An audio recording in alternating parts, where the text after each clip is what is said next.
For decades, Blazing Saddles has been dissected, debated, and quoted to death. But there's one detail fans have consistently missed. Now hold up, this ain't some hidden Easter egg or deleted scene trivia. And nah, it's not a secret cameo or some wild behind-the-scenes drama. This one was sitting right in front of us. Plain sight, on screen. So quiet, so slick, it flew under the radar even for the diehards. But Gene Wilder? He finally confirmed it. And once you see it, you can't unsee it. It changes the whole way you look at the film. Because what if the most outrageous comedy of its era only worked because of the calmest guy in the room? Let's talk about the Waco Kid. See, the role? It wasn't even meant for Gene. Mel Brooks originally cast Gig Young. Big-time actor, Oscar winner, real Hollywood name. Looked great on paper.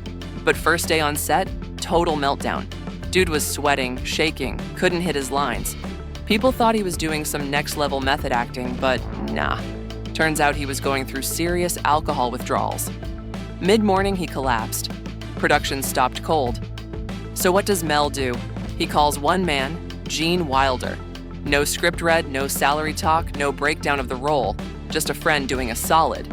Gene hopped a flight and pulled up less than 24 hours later. Jet-lagged, unprepared, but ready. And from the jump, Gene didn't play it big. He didn't ham it up or try to compete with the chaos around him.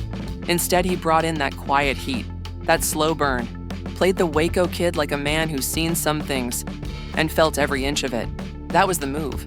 While everybody else was wildin' out, Mongo punching horses, Hedley Lamar acting a fool, Gene stood still, calm, reflective, worn down but sharp. He gave the film a center, the calm inside the storm. Now here's the wild part. Wilder asked to do it that way. He told Mel straight up, "I'm not playing this for laughs."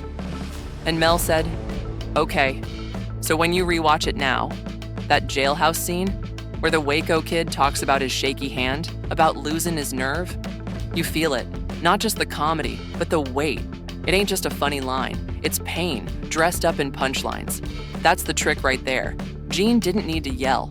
He didn't have to steal the scene. He let the scene come to him. That's real craft, real restraint. And it's the reason folks still quote his lines today. But here's what most people don't talk about: Wilder's off-screen impact. He wasn't just acting. He was holding it down behind the scenes too. When Mel's energy was bouncing off the walls and folks were feeling the pressure, Gene was the steady hand. Quiet leadership, mentorship without showing off. He'd help actors with line delivery, timing, the little things that make scenes pop. Never made it about him, but everyone felt him. Even between takes, this man was planting seeds. One day on set, he starts pitching an idea to Mel. Young Frankenstein, that whole classic, sparked during breaks on Blazing Saddles. That's the kind of creative brain Gene had, able to float between one iconic idea and the next without breaking stride. And yeah, there's the elephant in the room, Richard Pryor. He was supposed to play Sheriff Bart.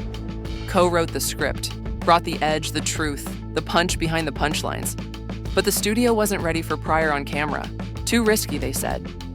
So we got Cleavon Little instead, who was dope, no question. But that Wilder-Pryor pairing would have been lightning. Gene later said it straight. He wondered what Blazing Saddles could have been with Richard. We got to see their chemistry later in Silver Streak and Stir Crazy. But imagine if that magic started here. Still, Pryor's fingerprints were all over the final cut. His voice? It's in the rhythm, the sharpness, the lines that don't flinch.